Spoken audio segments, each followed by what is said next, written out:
To most people, Screaming Lord Sutch was best known for the outrageous politics of the monster raving loony party, but he was also one of Britain's true rock originals, whose eccentric personality disguised an inner turmoil that ended when he took his own life. Catches up when the lights go down.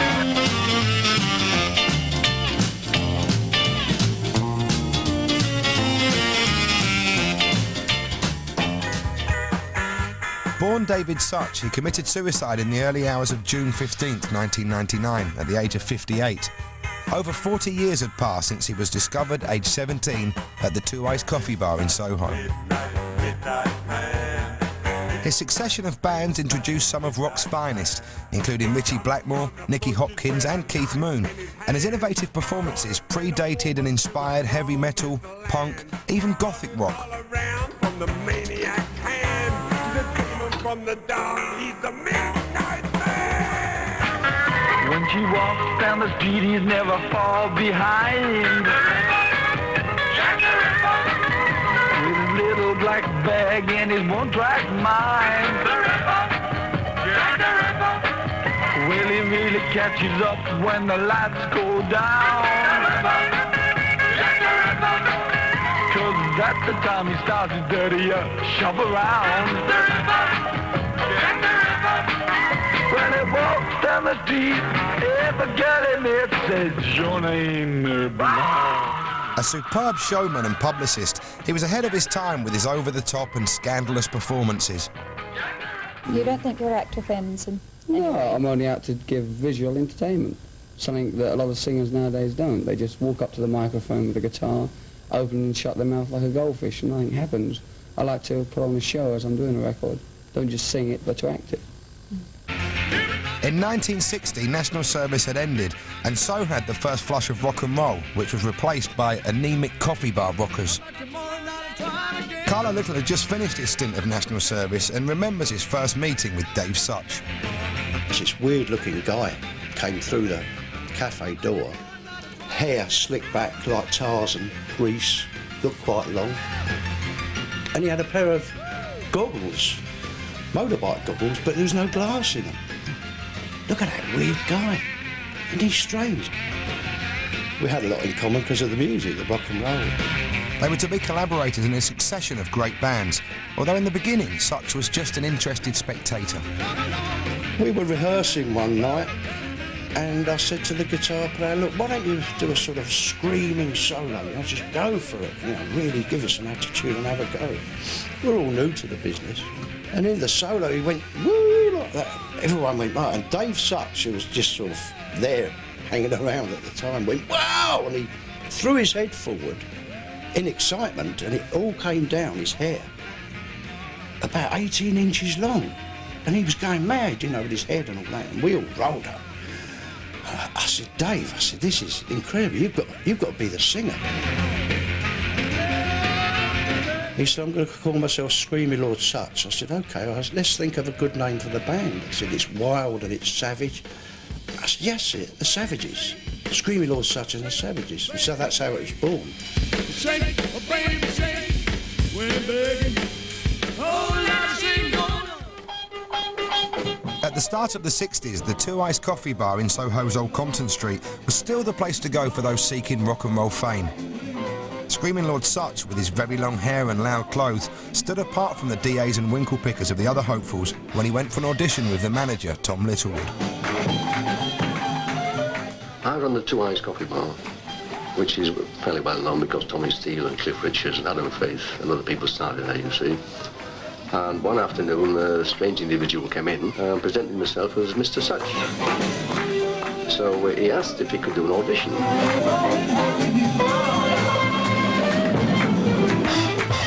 For his Two Eyes audition, Dave Sutch was determined to pull out all the stops.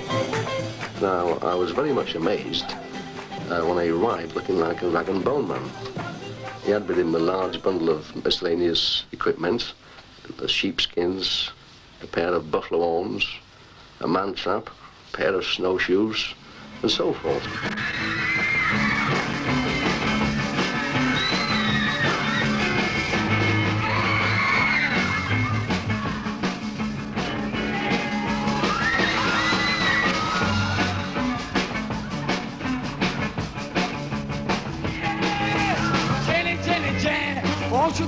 Oh, me and Jenny Jane, oh, Jenny Jane, in that little corner.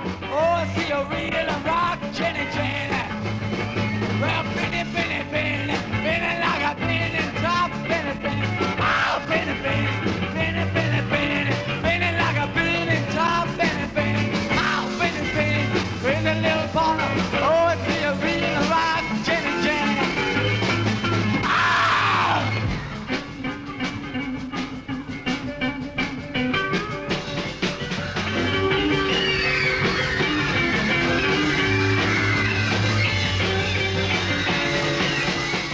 Sutch shocked the audience with his outrageous audition. No one had ever seen anything like it on the British rock scene. Tom Littlewood immediately signed him to his package tours with other regulars Vince Taylor and young recording star Jackie Linton. Walking down the street, he had the hair. It wasn't the garb really, it was just the barnet. And people would come towards us and they would cross the road. They wouldn't walk past you because seeing the first man, what they didn't know he was rock and roll, they didn't know who, it didn't matter. He had a man having hair down to his shoulders. It's 1960, it was made for anybody. It was ridiculous. Once on the road, Sutch began to really evolve his act, stealing the glitz of the wrestling ring and musical, and taking ideas from another Two Eyes original, Wee Willie Harris. He created the first rock and roll show band.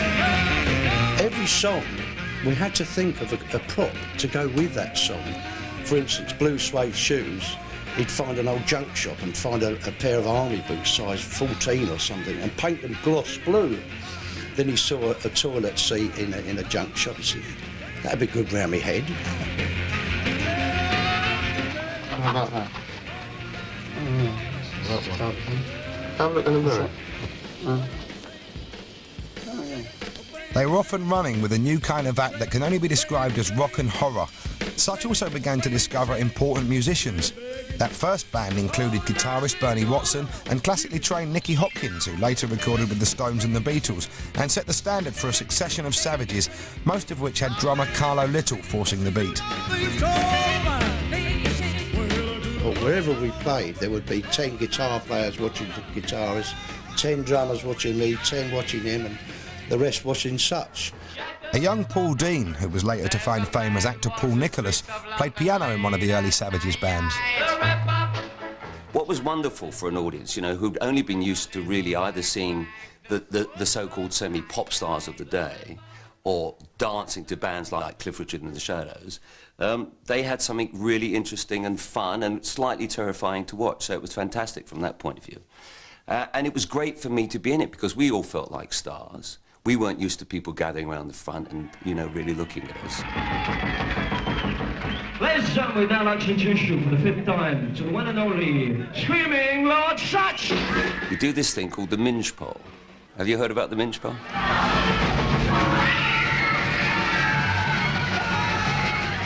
He suddenly say, "Ah, the minge pole." And we go, "No, not the minge pole."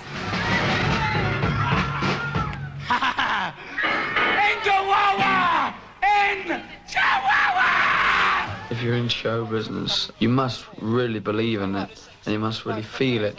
Otherwise, the public themselves can tell.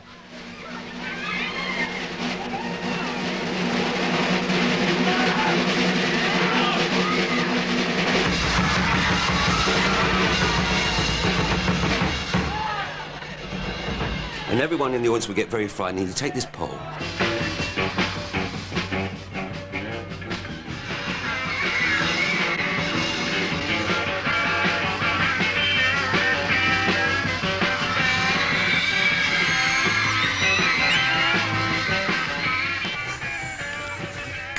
Wonderful stuff. Chaz Hodges, later of Chaz and Dave, was backing Jerry Lee Lewis, who toured with Screaming Lord Sutch. I've never known Jerry Lee Lewis come out of his dressing room to watch an act at the side of the stage. The only act he's ever done that to was Screaming Lord Sutch. And just see the humour, see the fun, see the rock and roll. And Jerry Lee Lewis, as far as I know, has never ever done that. I mean, he was the biggest thing on the halls around Britain. He'd come on and do the real show-stopping stuff, which was, of course, Jack the Ripper. And Jack the Ripper really consisted of Dave dressing himself as Jack the Ripper and painting his face completely white with perhaps a little touch of sort of deep rouge lipstick. And we'd be all on stage going, the Ripper, Jack the Ripper.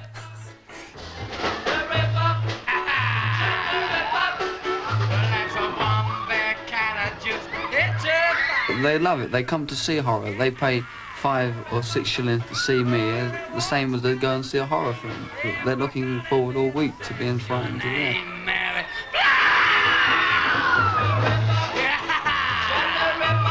We watch all the latest horror films, anything connected with horror, and we put our ideas to these, and then put music to them, and there we have a sort of Victorian stage show.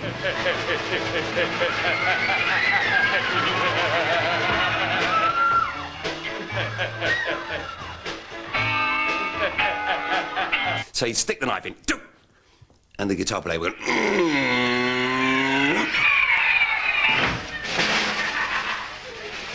Then he'd take another incision, do.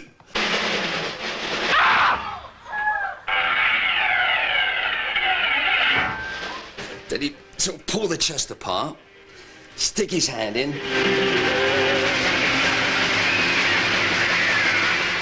The Jack the Ripper act, full of blood and gore, would often encourage the local Herberts to invade the stage looking for a fight. The band always made sure they knew the quick way out. They really took exception to this whole act, and they rushed the stage. And this was one time when my escape route came in very useful, because I did a runner out the stage door. In fact, we all ended outside the stage door. And I was halfway down the road with Dave, and he was in a telephone box. And I said, what are you doing? He said, I'm phoning the press. I said, Dave, they're coming down the road. He said, coward. The train kept on moving. Well, the train kept on rolling. Yes, the train kept on moving. Well, the heat was in the hole. But I just couldn't let her go. Made her stop out Kentucky. Must have thought. Once Sutch was arrested after the audience set upon him when he fired a gun at them as part of the act.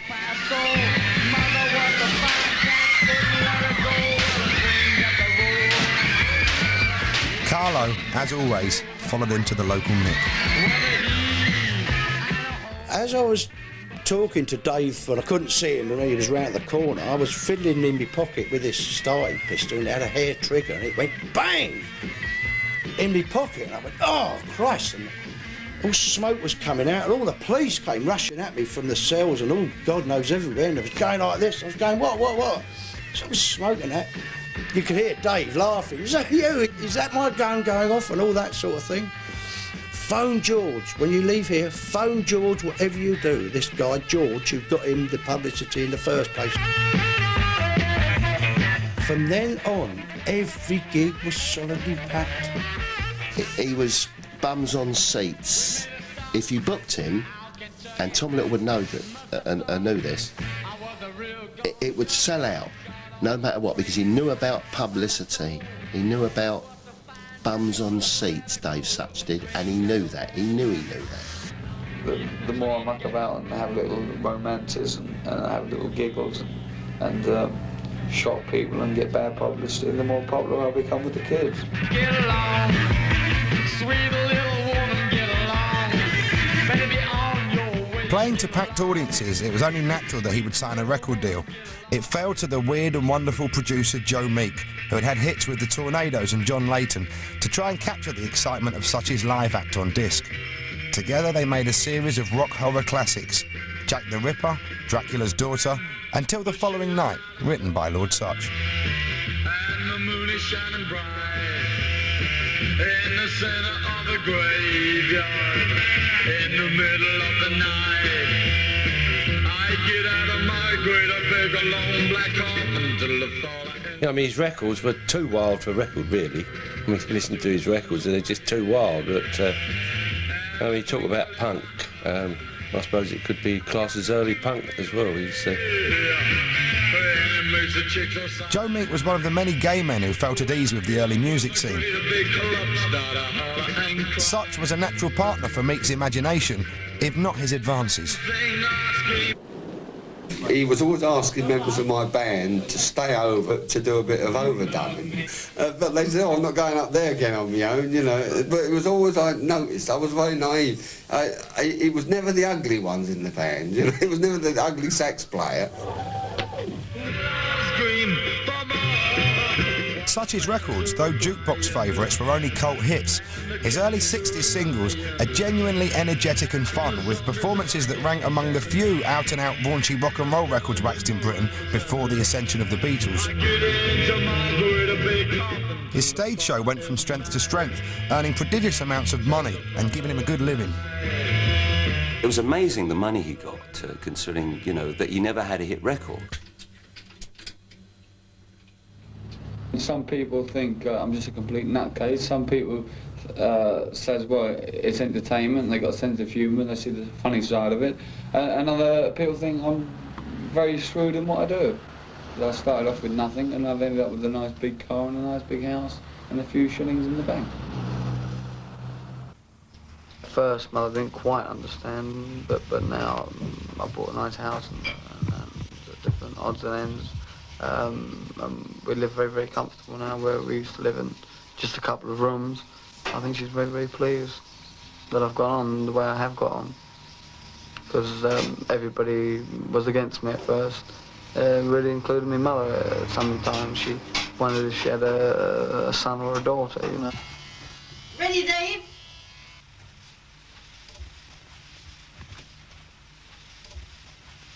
Hi, this is Lord Sutch and the Savages on Radio London. When pirate radio offered an alternative to the boring record programmes of the BBC, Sutch was shrewd enough to realise that there was money and publicity to be made. He set up his own station on an old fort in the Thames estuary, repelling all borders.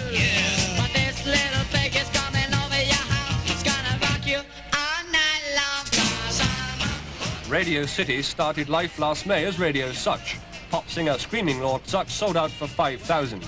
Present owners say they're trying to shake off the Sutch image. This is Radio City, your swinging tower of power. Sutch loved attention and realised that politics afforded considerable publicity. His lordship headed into fringe politics with a policy of votes at 18 and legalising pirate radio.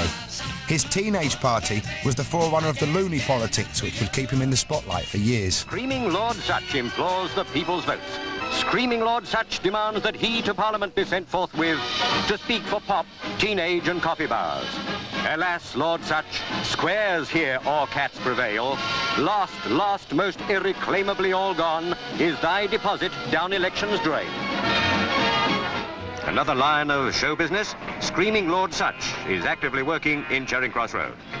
He's flying high, our Lord Sutch.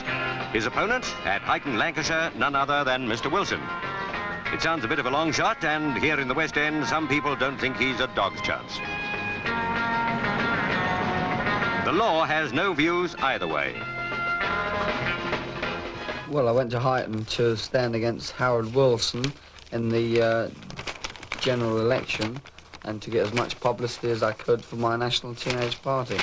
And as you see, we got some in one of these papers. I was with him when he stood against Harold Wilson in Highton. And I remember running round giving out leaflets for our Screaming Lord in the leopard skin. And Sutch had a great photograph done of him trying to shake hands with Harold Wilson. He released that as a Christmas card. He thought that was very funny. I did a short meeting with Harold Wilson. But it was wonderful how he managed to keep himself in the public eye. He was a brilliant master at that.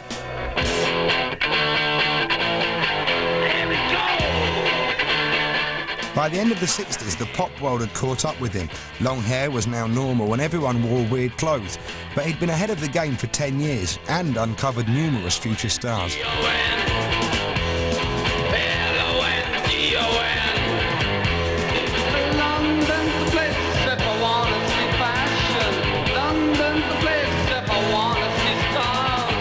All the musicians that were anything had gone through his band some time or the other. He sort of like took them on board just after they left school, really, sort of, and turned them into wild men and let them loose on the world. And they all became famous, had more money than Dave Sutch. Guitarist Richie Blackmore found fame with Deep Purple. Nicky Hopkins was working with the Beatles. Keith Moon was let loose with The Who. And Matthew Fisher had a worldwide hit with A Whiter Shade of Pale. I think he was a very important person in the British rock and roll movement. I think he caused an awful lot of things to happen and gave an awful lot of people a start. I mean, he put the wildness into it. You know, it was all very pretty before Sutch. And I mean, Richie Blackmore wouldn't have been Richie Blackmore but for Sutch. The heavy metal sound he'd created with the Savages was taking over, especially in the USA.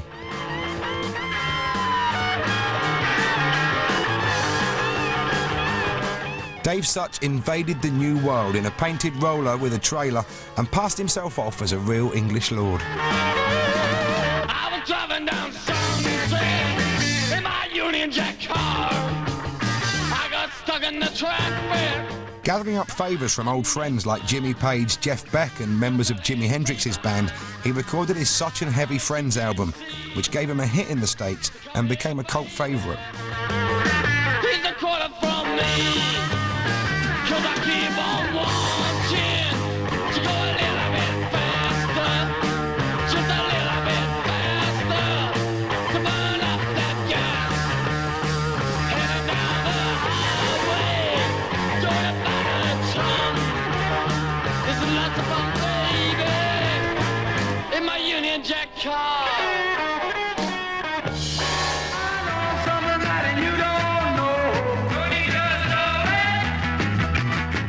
Returning to England in 1973, he appeared with all his rock and roll heroes at Wembley: Billy Fury, Little Richard, Bill Haley, Jerry Lee Lewis and Chuck Berry. But it was Sutch, with his flair for publicity, who made the news headlines in the TV stations.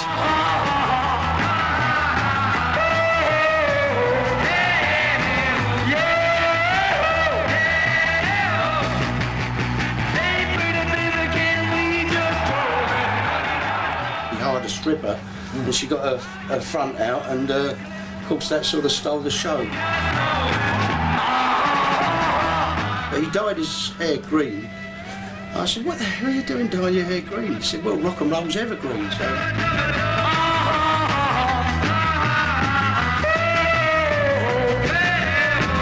Sutch continued performing to packed houses not just in England but abroad as well.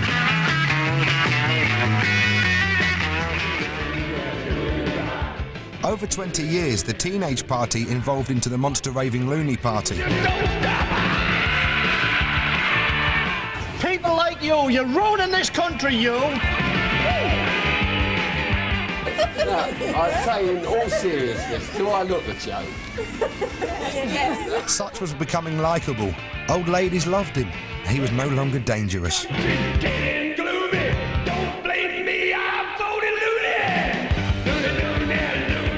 In 1991, he appeared on BBC's Record Breakers for having contested the most elections. A political party is just for you. Move yourself, get on your feet. There's a party tonight and down in the streets. Everywhere. We've even got a party song, so everybody sing along.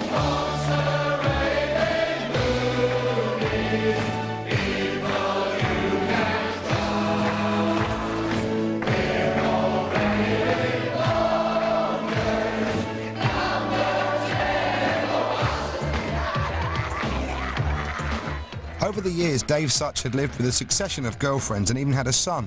But on the Loony campaign trail, he met the girl who became his partner for the final years, Yvonne Elwood.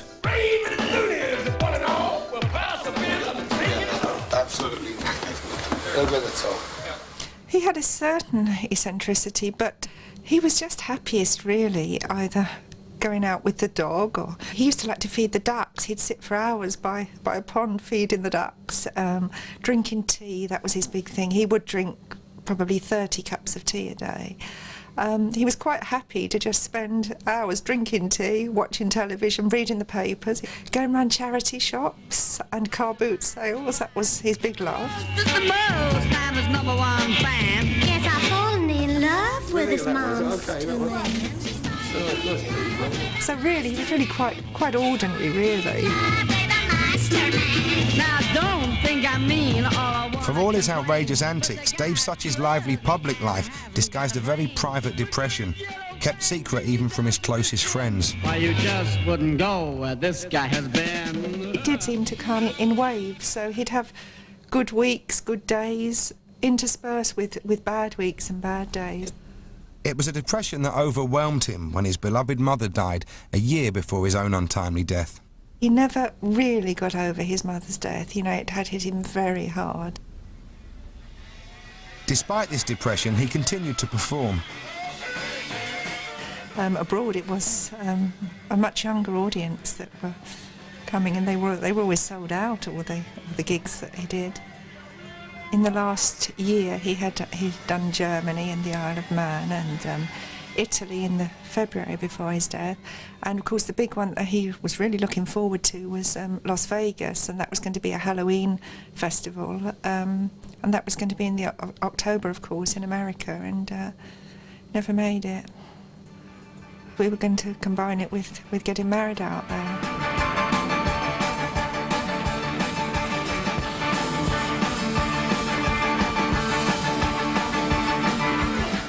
Depression appeared far from his mind when he took to the stage for the last time with Carlo Little and his all-star band. My little letter gonna bring it to my local DJ. Hey, to my little record, I want my new jockey to play. All over Beethoven, gotta hear it again today. I got the rocket pneumonia, need a shot of rhythm and blues. For the rolling up riders down the rhythm and blues. All over Beethoven, tell to copy the news. If you feel it like it, go get your lover, let her reel and rock it. Roll it over, let it move on up, let her surround another, let her reel and rock it. One another, roll over. Just 5 days later, Yvonne was confident enough to leave him to clear out his mother's house.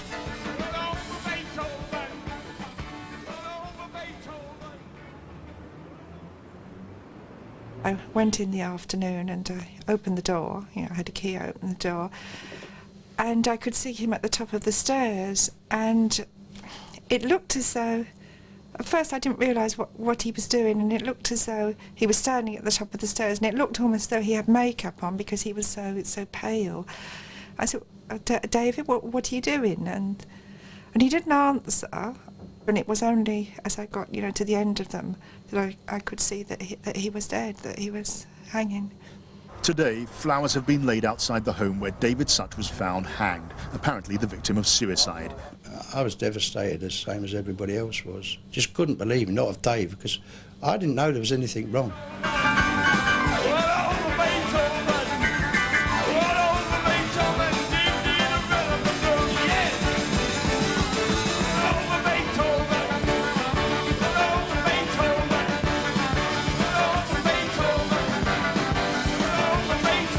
He made his living from publicity. He would have loved to have seen himself on all the front pages. It's tragic, isn't it?